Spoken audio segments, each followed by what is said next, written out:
Psilocybin mushrooms have been used for centuries for healing, insight, and spiritual connection. But as modern interest grows, so do the questions. Are they safe? Can you take too much? And who are they really meant for? Let's begin with safety. In clinical and ceremonial settings, psilocybin has shown a remarkably low risk of physical toxicity. In fact, it is considered physiologically safe at standard doses, far safer than alcohol or many prescription medications. But can you take too much? Technically, yes. A very high dose of psilocybin can lead to an overwhelming psychological experience. This isn't an overdose in the fatal sense, but it can result in anxiety, disorientation, or panic if taken without proper preparation. Set and setting matter. Support, intention, and environment are essential.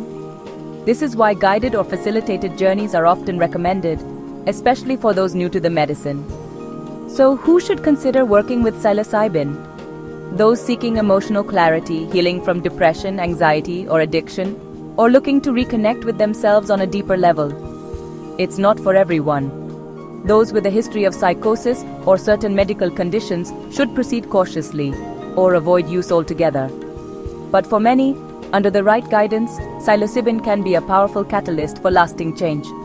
At Sayulita Wellness Retreat, I believe healing isn't about escaping reality. It's about meeting it more fully. And when used with care, psilocybin can be one of the most transformative tools available for that journey. If you're curious about whether this path is right for you, I invite you to start with education and stay rooted in intention.